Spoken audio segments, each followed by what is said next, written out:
We move on now to our first discussion, first session. This is a session entitled A Practitioner's View on Client-Centricity. We all want to see organizations deliver a seamless client experience, but how do you do that? Well, we know you have to have a continuous dialogue with your customers. We know that the organization has to foster an internal culture that places the customers at the center of their decision making. And we know that you have to have an operational model around customers and how to serve them effectively.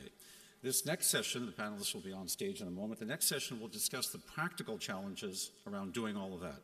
And we're going to look at two organizations and what happened when they tried and when they implemented a customer-centric approach. The session is being moderated by Gerhard Coetzee. He is a senior financial specialist at CGAP. Gerhard leads the Customers at the Center initiative at CGAP, and that is a program that works to embed customer centricity in the work of financial service providers in different parts of the world. The aim of Customers at the Center within CGAP is to ensure more customer focus, and the aim is to ensure the delivery of more relevant products and services that will advance customer client centricity and, of course, advance financial inclusion.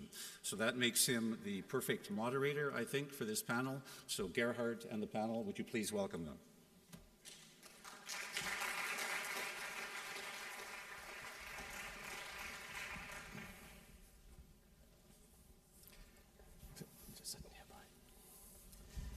So, good morning, everybody. I'm extremely pleased to host or moderate this panel this morning and to be here.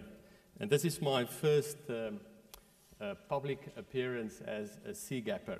So my CEO is keeping a beady eye on me at the moment. So you will have to help us here. And the way you're going to help us is by being the first speakers of this panel. But before I do that, I have to introduce my two panelists. And it gives me great pleasure to introduce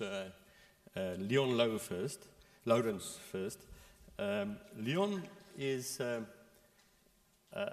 veteran of the retail trade in South Africa, 25 years or so of experience. But what I like most about Leon, and it can be encapsulated in these two sentences from his short bio, he's passionate about simplifying strategy, to focus on efficient execution, a strong corporate culture, and the growth of people in the company.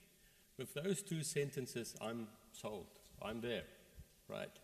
And then I'm turning to Mark Flaming, and the way to describe Mark best, because a lot of you know him, I call him a warhorse of our industry. And he's had experience right from the floor, doing it, to up there writing the policy, the whole stretch, up and down, for 30 years. At the moment, Mark is the Chief Operating Officer. Well, when I say at the moment, he is actually the Chief Operating Officer. He's staying there, of MicroCred, an initiative of Planet Finance. And what I neglected to say is that Leon is the CEO of PEP in Africa, Southern Africa. Right, so with that behind me, I'm going to turn to you guys now, because I want to test something. And what I want to test is I want to test the temperature in the room. And the first question I have will be a short yes-no question, or 1-2 question. So you have to take up your clickers, right? As soon as I push the button and activate this question, you will have to choose a 1 or a 2. You can, while the voting is open, you can choose several times, but your last vote will count. And let's start with that. Let's get you active here.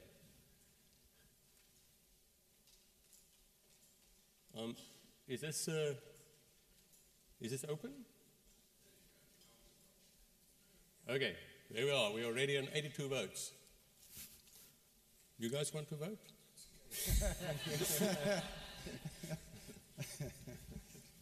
Right, I'm going to stop at about, if we reach 200, I'm going to stop. Let's roll it. Where are those votes? Oh, I've been stopped. Okay, so we have a 69% customer centricity and a 30% no. So let's quickly go to the floor. Who said no and wants to tell me why you say no? Okay, I've got Stephen's hand there at the back. Stephen, where's the mic for him, please? Please identify yourself and then you tell us.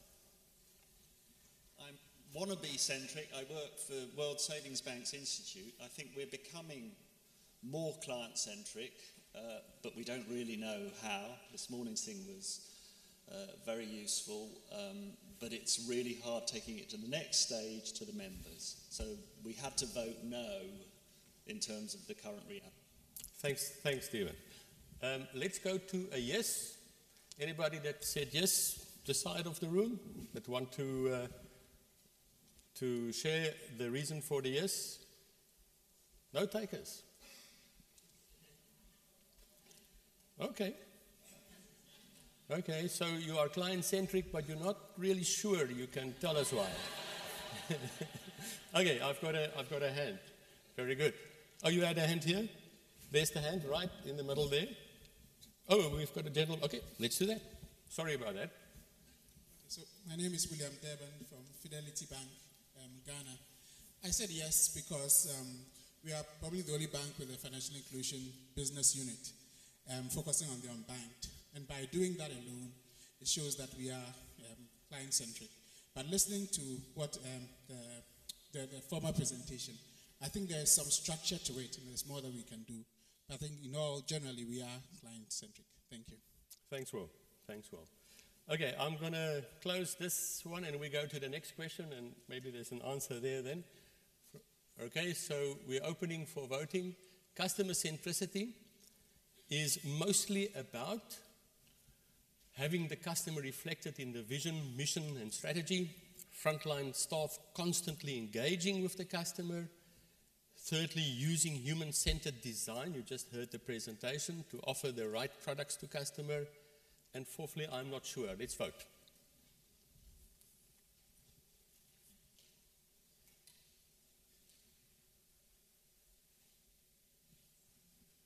Are we open? Ah, there we go.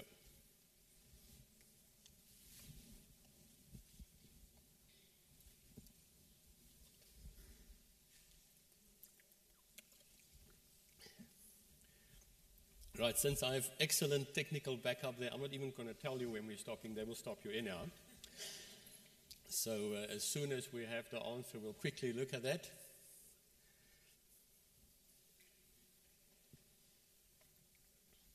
Good. Here's an interesting one. So my view of this is room for much discussion. Right. So let us quickly go to just two of these options. And you know me by now. I go to the last option first. So let's go to I am not sure. Thank you. We've got a hand right in the middle there. Right there, right. Okay. Thank you. I'm Ken Davies from the United Nations World Food Program. And I voted I'm not sure because I think that it's all three. I don't think I could say that it's more about one or two or three. Thank you very much, Ken. Let us just sort of just state to you how we actually put these questions together, because I totally feel for your answer. Right. So what we've done here is we've actually selectively excluded a few options, because otherwise we are going to 12 or 15 and we can't do that. But just to get the feel for where we have a high emphasis or a low emphasis. And you can see here, most people answer like you. Most people actually with that kind of distribution. So let's not go any further. Let's go to the next question. To be customer-centric, the starting point for my organization is or should be investing in employees. Number 2, developing data analytics. Number 3, design capacity to develop new products. Number 4, I do not know where to begin. And I'm warning you that we're going to come back to variants of these questions, slightly and slyly changed, so that we are going to test this as we go along. So let's vote on this.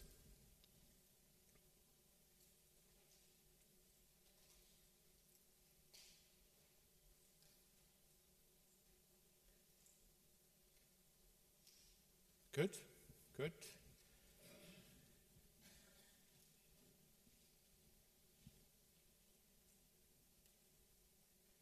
Right. Let's go for an answer.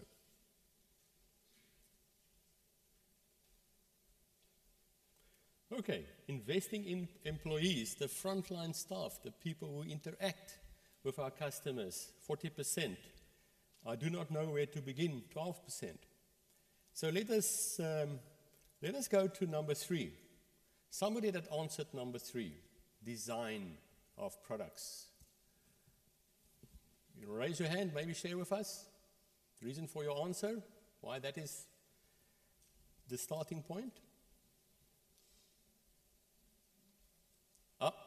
Mayada, right up there.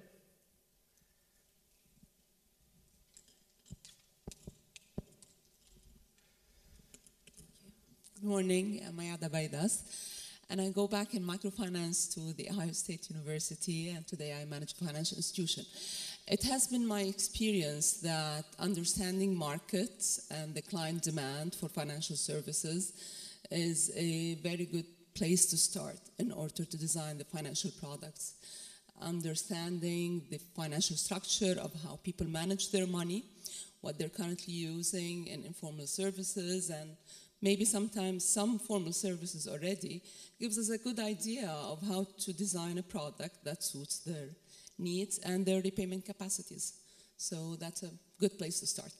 Thank you. And I think many of us agree with you, at least 13.86%.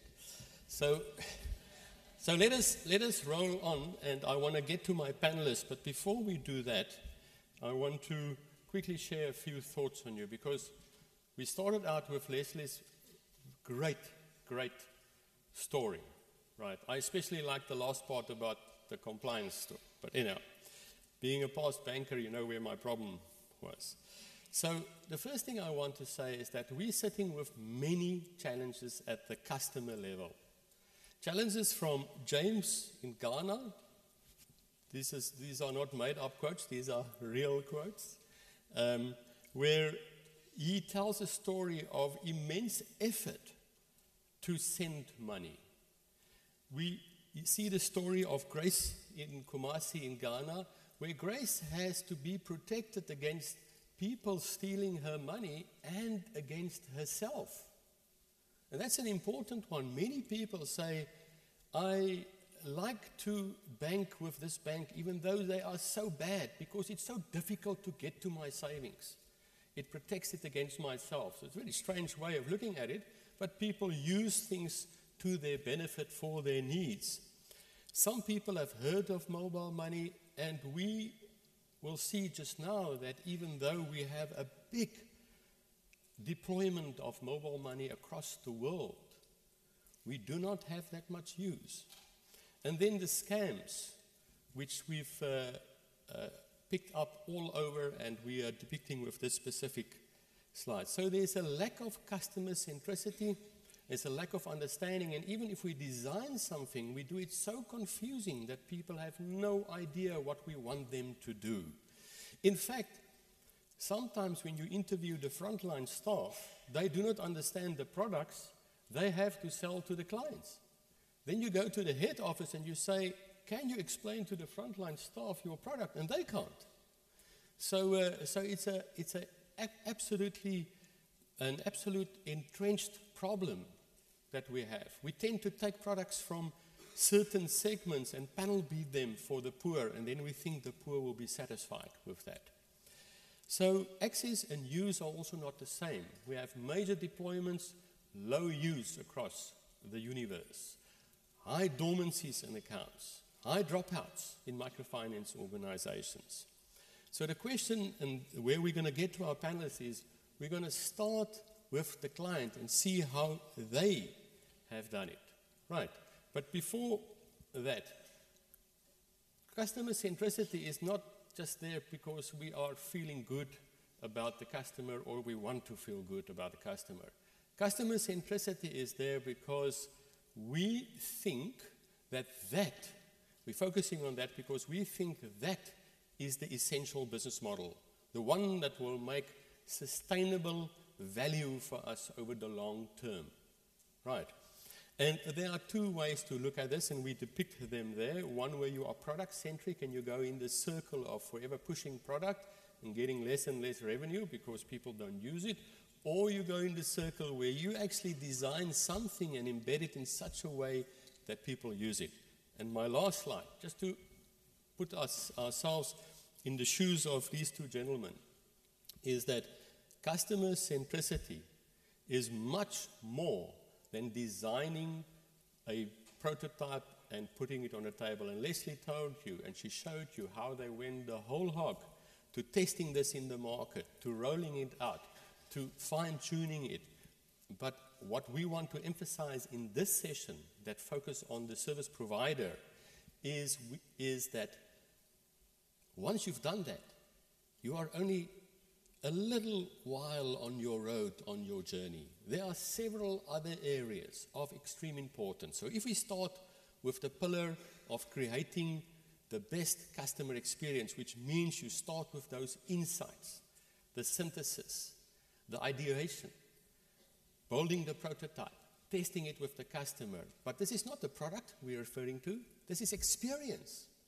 Before the product, engagement, the buy, during the buy, and after the buy, what is the experience of the customer?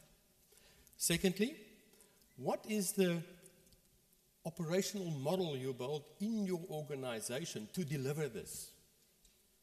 If you have the most beautiful product and your frontline staff don't even know what to tell the customers, it is meaningless.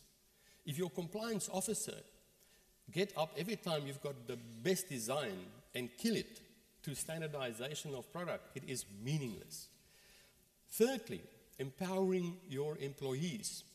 And it means not only the employees of your institution, but also the employees of your partners, because we are in the realm and the time of partnerships.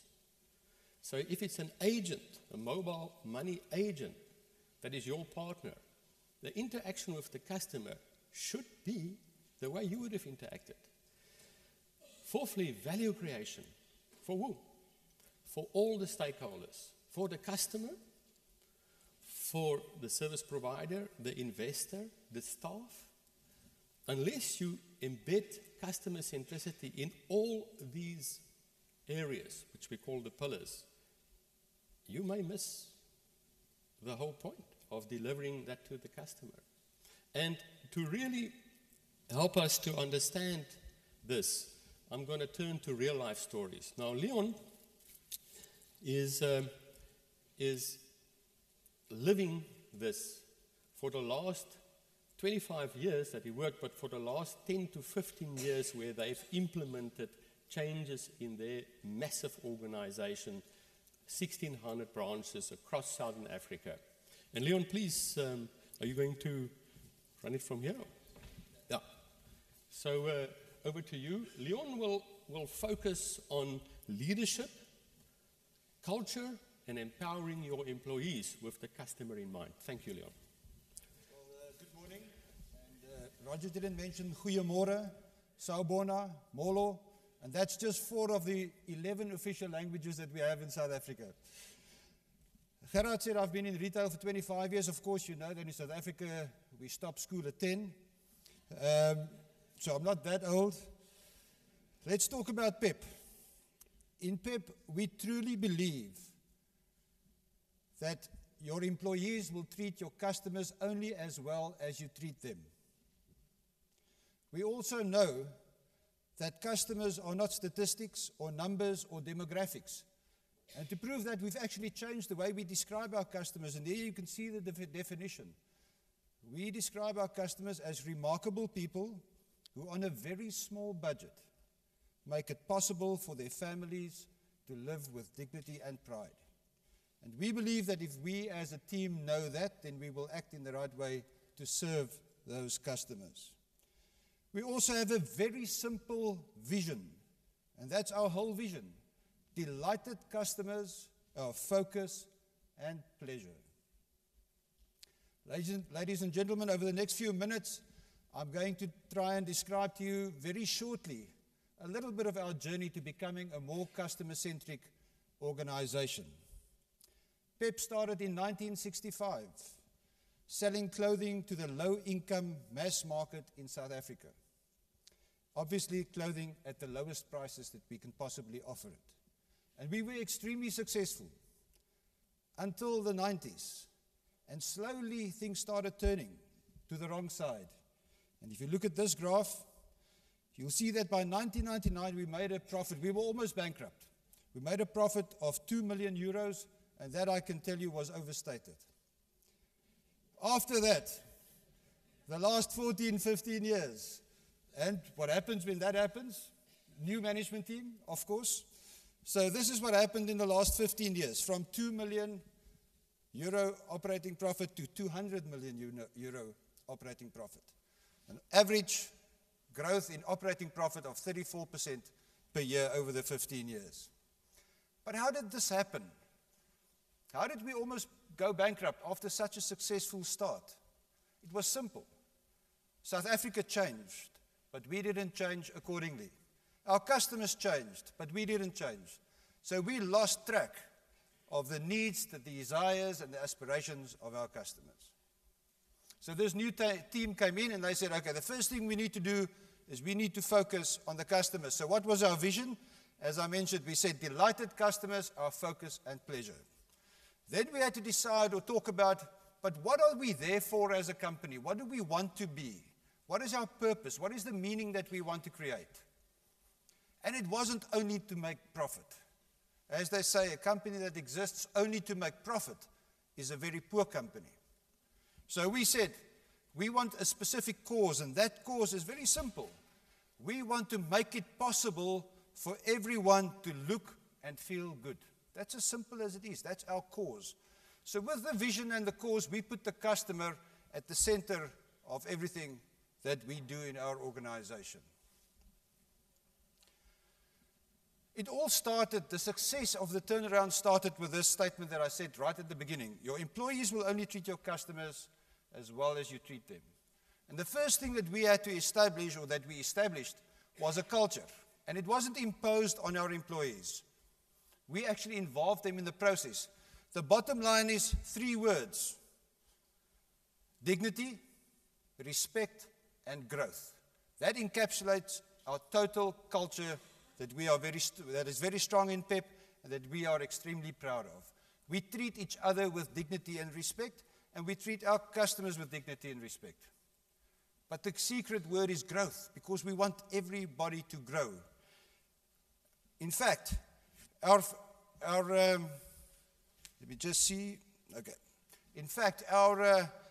culture is called Sekula Kunye, and Sekula Kunye means we are growing together. And we want to make it possible for everyone in the company to grow together. Now, our culture is extremely strong, as I said. And it doesn't matter where I go in our company, is we greet each other with a high five. So if I enter any one of our 1,600 stores, that is the way that we greet each other. That is the way that I greet my colleagues every single morning, with a high five. And a high five is a way of celebrating our culture, but also confirming what our culture stands for, and that we are all there to grow. But it's very difficult to grow people if you have people that are very senior and people that are very junior. So we must sort of equalize in some ways. And you can see I wear a name tag. I wear this name tag every single day of my life. We all wear name tags every single day. Why should certain people wear name tags and others not? We call each other dynamos. We're not employees. I know associates is a popular word nowadays. We are dynamos because we provide energy. But we don't have senior dynamos and junior dynamos. We are dynamos. We don't have a head office, we have a central office. We don't have bosses, we have leaders, etc. We have so many rituals. We say in PEP, and sometimes we really make fun of ourselves, but we say in PEP that we don't take each other too seriously, or we're very serious about our work, but we're not too serious about ourselves. And that we try and live by every single day. PEP has received from a very independent organization the award of being the best customer service company in South Africa across all sectors, all industries, twice. And do you know what? We do not have one training course in customer service. Can you believe that? Not one. But we trade in dignity and respect. But you can't have all this nice stuff and not put the customer at the center of what you are.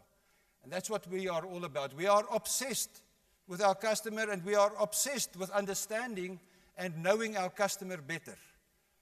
And we have ongoing initiatives for our teams to know and understand their customers better.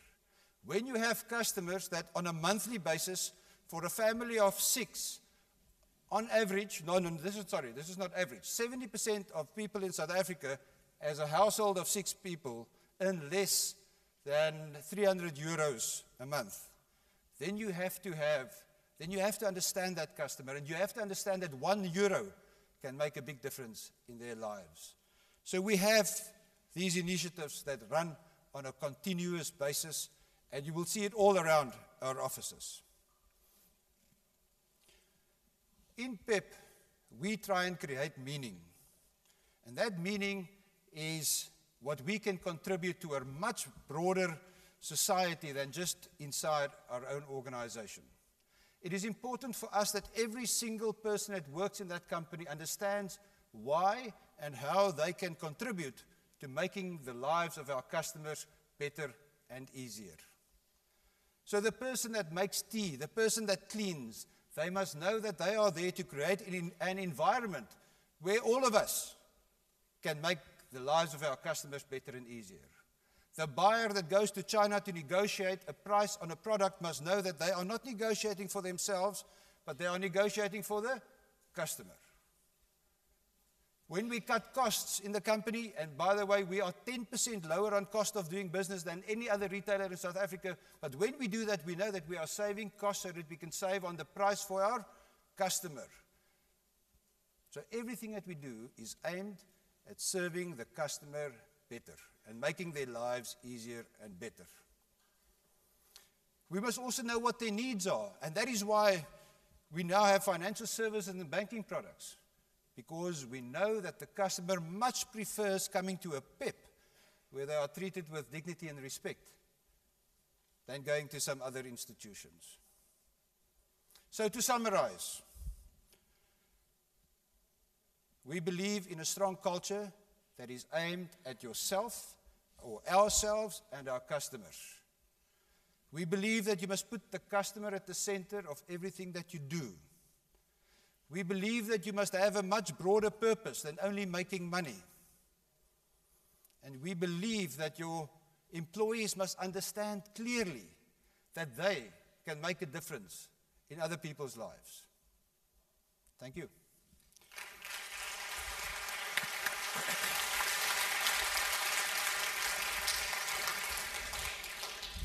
Thank you very much, Leon. And Leon can actually keep you busy for another hour, because I've seen some of their branches. I've seen the reality that if you walk into the front door, even the person sweeping there get up and say, "How are you? What are you doing here today? Where can I help you to?" The people that work behind the counter and the people that tax the shelves, they can do the same work. They're interchangeable. So it's a very different environment built up from the customer-facing area. Thank you very much, Leon. And please prepare questions for Leon, because you've got decades of experience in the room in how you focus on the customer. And as Leon said, now going over to providing financial services as well. Just another interesting thing. 1 out of every 2 cellular phones in South Africa is sold by PEP. 1 out of every 2. And then you really understand the customers because you touch several parts of their lives. Now I'm turning to Mark, and Mark is going to bring this story right into the microfinance world. And he will illustrate to us that where Leon started with a certain objective in changing the way the company works, Mark has another challenge, a big challenge. A challenge that they are at the beginning of their journey. And I leave it to Mark to tell us about that, why you're doing that, and just discuss the feelings and the passions around it as well. Thank you, Mark. Yeah, I think my story is going to be more about humble beginnings. But in a few minutes, I think I can share some lessons from our initial launch into this that I suspect will be relevant to other microfinance institutions that are interested in going down this path. And in the end, I'm going to tell you how much it costs. It's a good thing you're sitting down. So our engagement with this started with a very clear strategic choice to transform our microfinance institutions into mass market banks.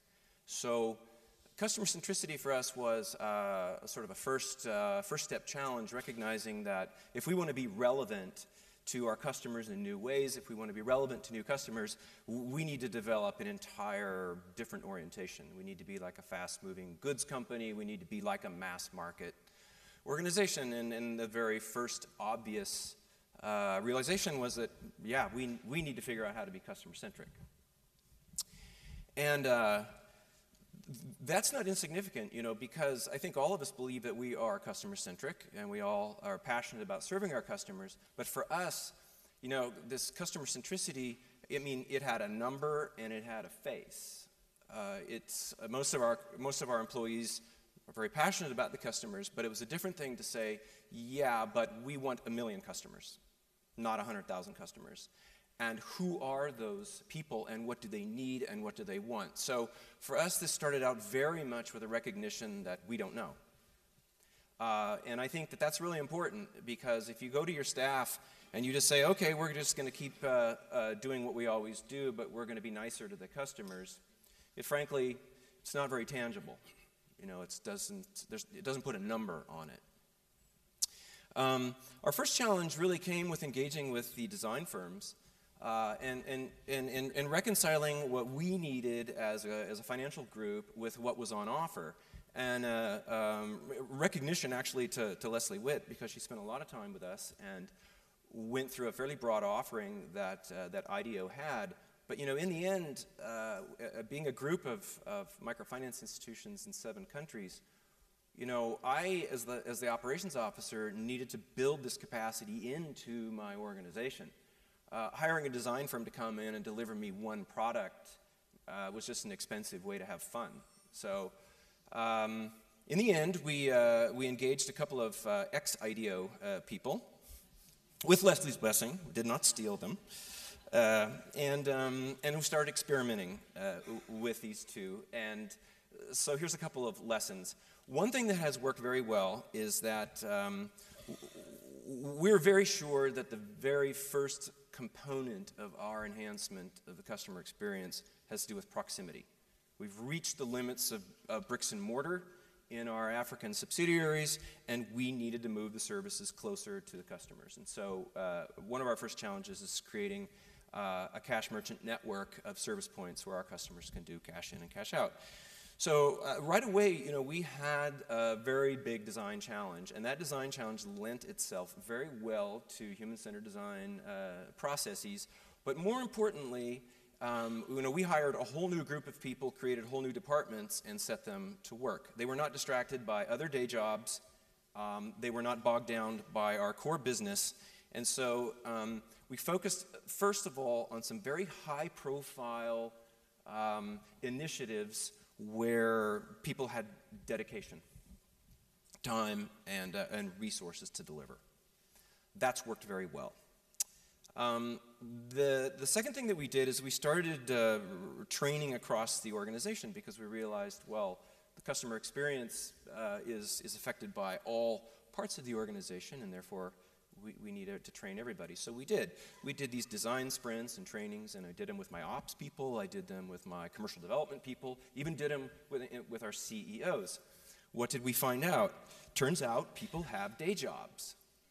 You know, people are already working 10 hours a day, and this design process requires a focus and an attention that you simply cannot ask someone to do who's doing something else. That's the practical part. The qualitative part is that you have to ask yourself whether in an organization you want the same people designing new stuff that you want people running the core business every day. You know, banking's pretty boring. It really hasn't changed since Catherine de Medici, and you know, you want people doing the same thing every day and doing it really seriously, and frankly, that's not necessarily the personality type or skill set that you need designing. The second thing is that most of our people get monthly bonuses based on how well they perform in the current system.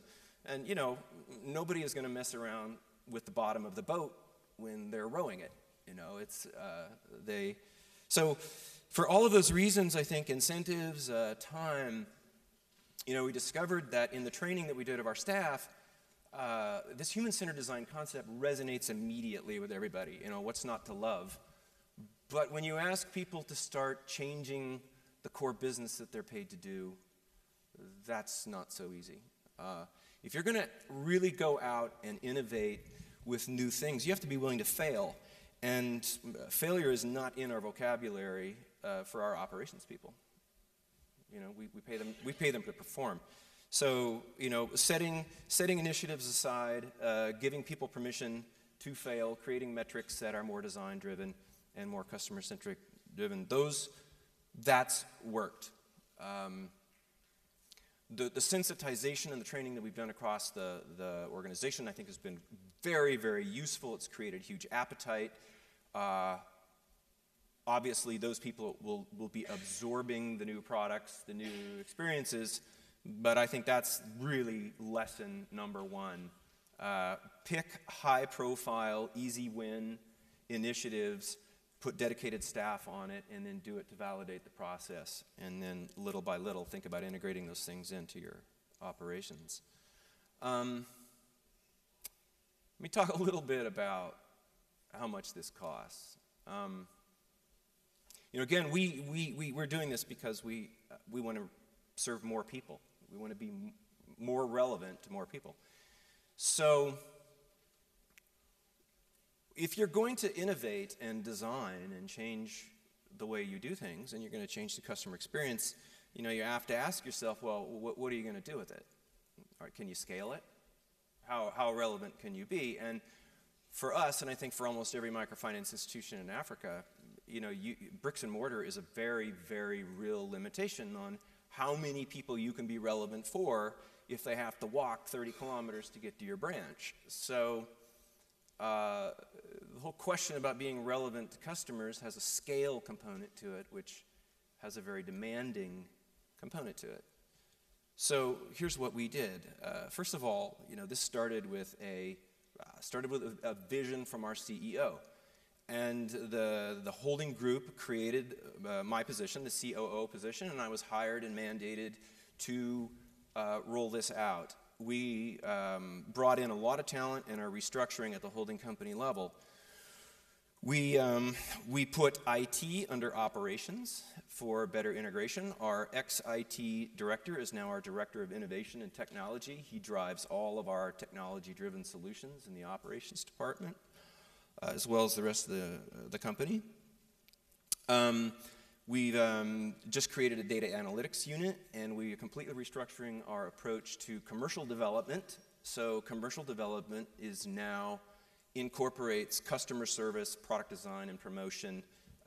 It's the HCD toolkit embedded in an operational structure.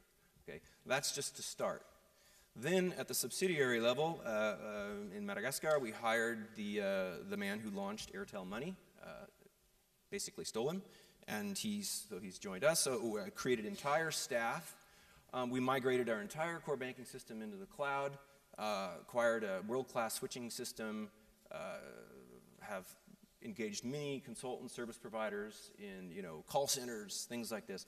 We have spent $6 million just to build a set of train tracks in Madagascar and Senegal.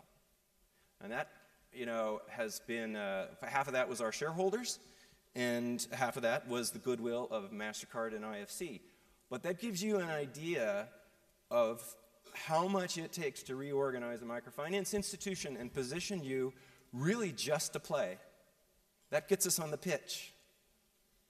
And now we're building these tracks, and now it's a question of how do you build the cars? I mean, we're really now positioned to start building the customer value proposition and to take it to scale.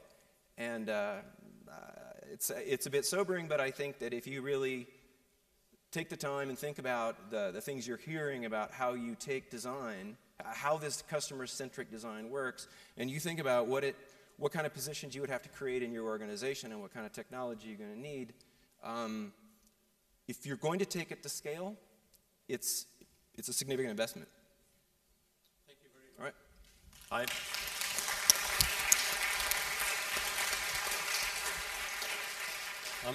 I'm going to open it to the floor for questions now, comments. Your experience may be very short, to the point, identify yourself. I just want to say something. It's very interesting to me. Mark is standing at the beginning already a little bit on this journey, and the reality of the task, the monstrous reality of a big task. You can hear it in every word he is saying. Leon is sort of past the initial work on that, but I think if we ask him, and we should ask him the question, is what is the continuous work you have to put into the system to actually keep that customer centricity versus the build-up to get the rails? I think we should, if you guys answer questions, maybe react to that as well. So let's open the floor. Comments, your own experience, something you're struggling with. We've got David Cracknell on that side. Okay, let's build up the questions. First, please, to gentleman right to your left. Very good, and then we go in front.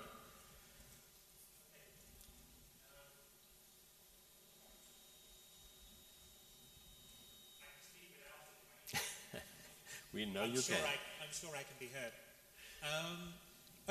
An observation and then a question to Leon. Mark, you raised some really important points which I want to reiterate. The ability of people to have space to do this is incredibly important. When we were working with Equity Bank back in 2002, 2003, we created a dedicated team within Equity. And they were literally just tasked with being customer-centric and developing products and services and working throughout the institution. And we did a huge amount of work, really both with understanding customers, but not only that, it's also about how do we deliver to those customer expectations. So it was really turning the back office inside out to get to the right result. And that was only really possible by having a team of people who were flexible enough and free enough to do that work. And over time, as the organization's grown and grown and grown, these people have become incredibly valuable, and they've been promoted to other positions within the bank. And that's been really good for the bank, but also the bank has lost some of the flexibility, in my view, that it perhaps once had. Thanks. So this then comes on to the second the question I really wanted to ask, and perhaps Gerhard stole my thunder, which was keeping on message. It's really difficult in my experience as organizations grow and develop. They get the customer centricity bit, and then what happens is they grow and they grow and they grow. And then it becomes incredibly more difficult to become customer centric because you have to keep evolving and changing and to stay on message. So really, how do you stay on message? Because I think it's incredibly important to do so if we're going to get scale. And I see this as being one of the most difficult challenges. Thank you very much, David. I think that is to the jugular. Let us go, before we go for answers, just say I just want to do about 2 or 3 questions because I know we can't remember much more than that. So So Mark Napier in front, and then gentleman over there. Okay, and I'll go around the room, don't worry, we've got 15 more minutes of nice discussion. Can you just give him a mic here in front? Thank you. Excellent. Mark, and then yourself. Morning, thanks both for your talks. Mark Napier from FSD Africa. Leon, I love the idea that you don't do customer service training in-house. That's excellent. But nevertheless, it still needs leadership to inculcate a culture, right? And so I just wanted to ask you, what was the one or maybe what are the one or two most effective ways that you communicate that culture change as leaders through the organization? Thank you, Mark. And then we go to the last question for this round, right over here. Thank you, sir. Just identify yourself and then shortly. Thank you very much. I am Tezera from Ethiopia. I appreciate the panelists. I really, it catches my mind on this customer-centric while the panelists speak. I remember one of the research done in South Africa, Bangladesh, and India. That was portfolio of the poor. In that research, and the poor gets poorer and poorer, and I wonder why. And in fact, in that research, the equity base of the poor clients was negative. And if this was informal business with negative equity base, business cannot exist. That might call for liquidation. And my question is, even if providers say we are customer-centric, sometimes the poor gets poorer and poorer. And what is your experience to make more sensible in customer-centric approach and also customer journey as to how we can make a difference in the life of the poor? For me, it might not be only about scale. You know, we need to know what happened in the life of the poor, and they need to have life change and improvement. Thanks, Tazir. Okay, so we have 3 questions. One on continuous focus during growth, after growth. One on leadership, and one on how do you keep serving the poor, even if they get poorer. So I'm leaving it open to both of you. Quick ones. Go first, Leon. Yeah, it's a continuous challenge to maintain customer centricity and the leadership culture type thing that you build. So the challenge every year to the team is, what are we doing this year to reinvent ourselves to make sure that we don't let slide on it. And again, there's 2 parts to it. The one is, what do we do in terms of our culture? So, and I'll tell you a little bit about what we do on an annual basis or a continuous basis now, and then also, what do we do regarding the customer? In other words, do we still understand the customers? How have their needs changed? What do they really want? And that's a continuous process, and we have many initiatives in different departments, different initiatives that we launch continuously to make sure that we stay up to date with that, because the customer changes. And that's where we first almost went bankrupt. We didn't change with our customers. Now we sort of have to preempt the changes that take place in the market and in the environment. On the culture side, I mean, one of the things I do, and I often wonder whether it's all worthwhile, but I take a month every year and I just do conventions. So we have 1,600 stores, and that in a month, I have a convention where every single store manager will be present. So at least, I mean, it's impossible to have a conversation with every store manager, but at least I high-five them quite a few times during that day. I talk to some of them, I communicate directly with them, and I do that for 4 weeks, every single night, a different region. Now, you might wonder, is that all worthwhile? Well, for us it is, because that's the way that you can show that what you preach is what you really is that you also stand for that. So it takes a lot of time, it takes a lot of effort, but then your whole leadership needs to be like that. You can't be from one stage, and it's a continuous leadership culture process. So there's not a single answer, there's not a single solution. It's a total approach and it's a continuous approach. It never stops. Maybe just on the last question, and I know that Mark is also going to refer to it, but just for us, it's about culture is not a love boat system. It doesn't mean now we're all fine and happy, and it's just like smiling all day. For us, we are very, very tough on ourselves. So you can have a great culture, but we are extremely tough on how we serve the customer, in whichever way. So that toughness means that we have very high standards, that we work extremely hard, but we try and do it while also having fun. And that comes to your question, sir, is that we have to, for the people that are getting poorer and poorer, we have to find ways, we have to reinvent our supply chain, as an example, every year to make the eventual product that we offer that poor customer, to make that product more affordable, because that's essentially what they want. If you ask our customers what they want a product that they can afford. And everything that we do must work towards making that product affordable, because we can be as nice as we want, but if we don't have a product that's affordable, we have nothing. The other thing that we do in our company is convenience. We take our stores to our customers, and that's why we have so many of them. So in the smallest of towns, a location in South Africa that doesn't have a PEP store is not called a town. It can't be a town yet. So we take PEP to every single town, and we serve our customer where they can actually reach our stores. And then, even then, it's still a battle. But it's convenience, good product, affordable product. That's how we can serve the poor. Thank you, Leon. And while Mark is going to answer, I just remembered one thing about PEP, Leon, is where they actually, in a specific area, they even stock the stores with a specific blanket with specific stripes on it, because the cultural group in that area associates with the symbolic nature of the design on the blanket. So they even look at that. So, very good. Mark? The same book that you referenced, Portfolios of the Poor, also illustrated that poor people basically struggle with three major challenges.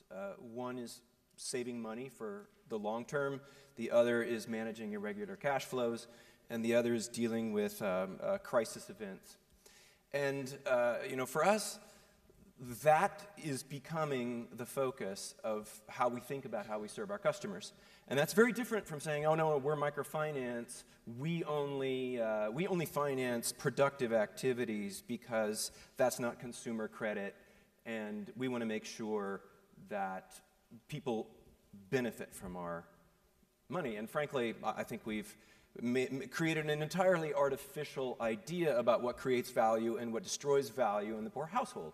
And so, we think now, we talk about how can we help people manage their daily financial lives? That's simple. And it's around those three things. And so our product design, our customer experience is really now focusing on understanding how people manage those three challenges, what products they use, and how can we create better versions of those products that has a very tangible improvement on people's life, daily financial life. I hope you're satisfied with where we are. I quickly want to run through the audience again. I'm really looking also for maybe a problem you have, a customer interface problem, something you've done to improve it. I've got a hand right at the back. Right at the back. Just go back a bit before we get to Stephen. Right. Back. Okay, and then we've got a hand in front. So it's my name is Ishmael Ochil from MicroCred Plus Ghana. This is a very quick question. I'm sorry.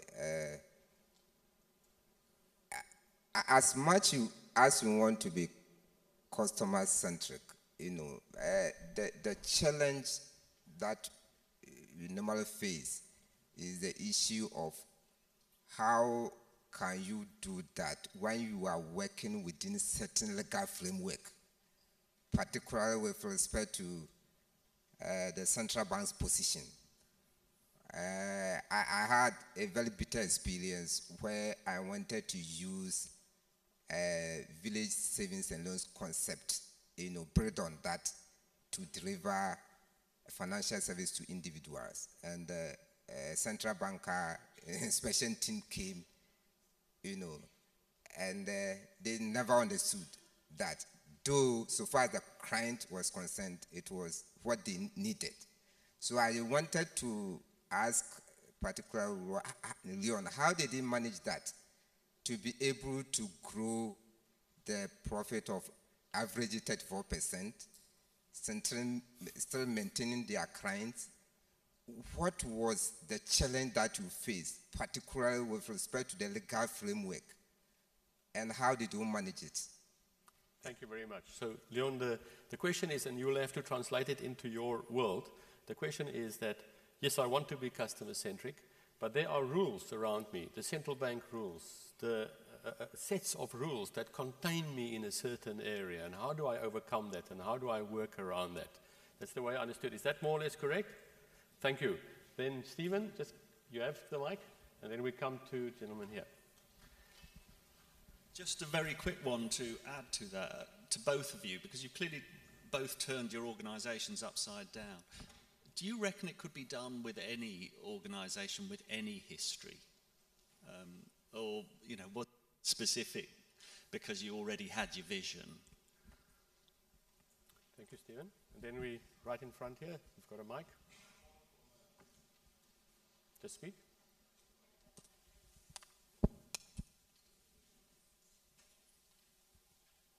Like this.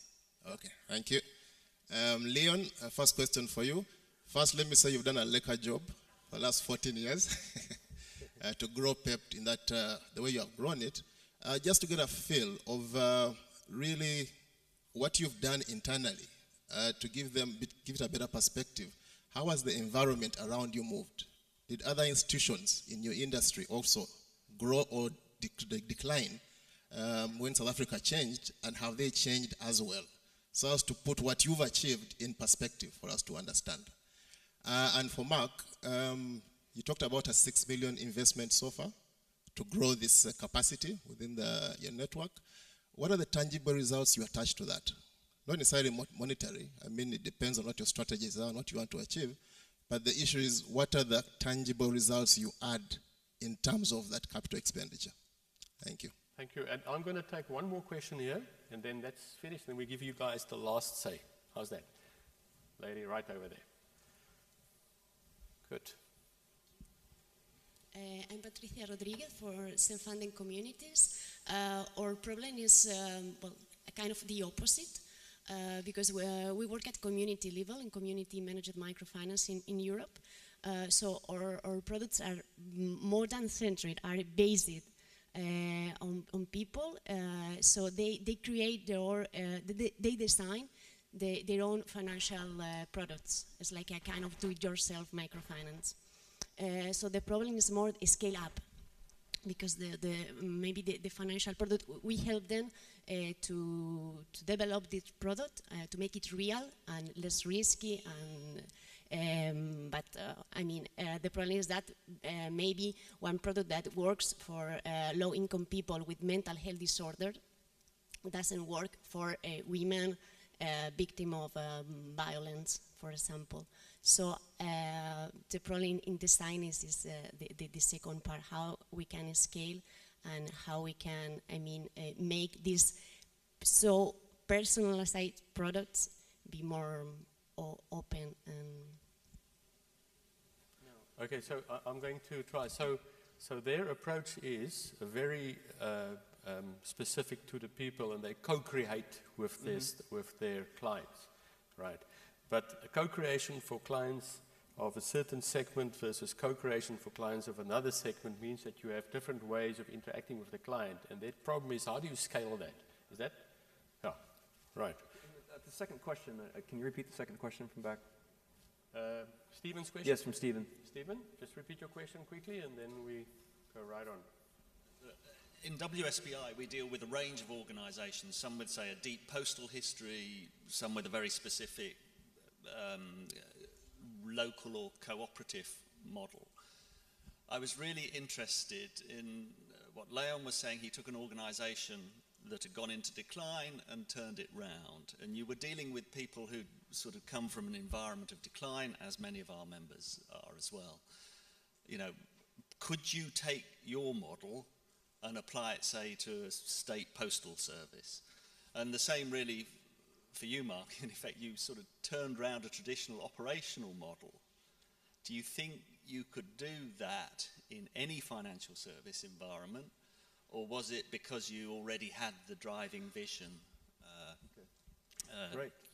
Thanks very much. And if we don't answer your question fully now, it's because of time limits, because I'm giving Leon a minute and Mark a minute, and then we're closing. Good stuff.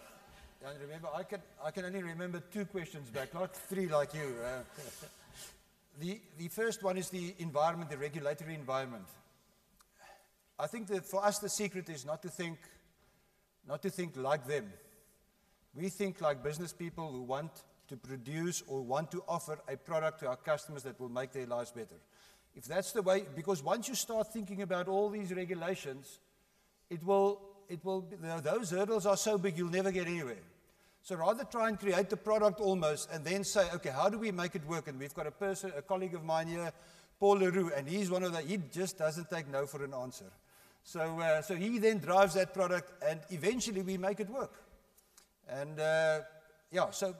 but it's important where you start. Start with the customer, don't start with the compliance. The second question was, can you take it to any organization? There's stuff that you can take to any organization. Caring for people, wanting to make them grow, you can take to any organization. But I don't say that our culture applies to every organization.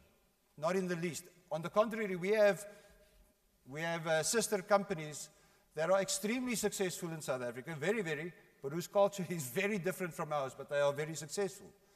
But I think as long as the customer stays at the center of that culture, and you are consistent in your culture, then you should be successful.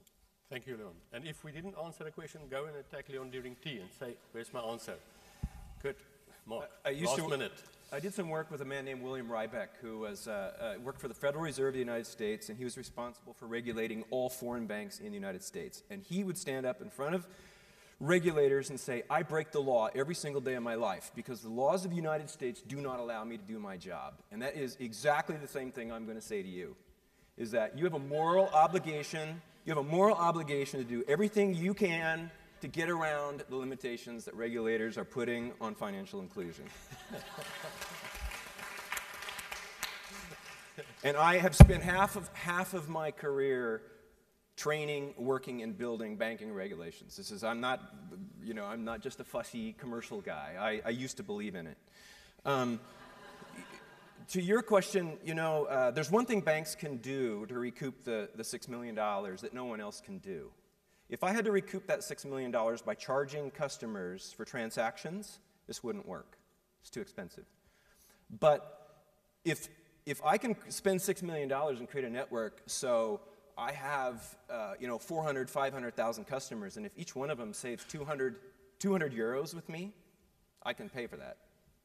And that's how you recoup. That's why a microfinance institution can do something that no mobile operator ever can, is that we can create the network and pay for that network by providing a full range of services. We pay for it with our balance sheet. That's our theory. That's what we told our shareholders. Well, I know we haven't answered all the questions, but I say thank you to my panelists. It was really lovely listening to you. And please connect with them outside. We've got lots of time.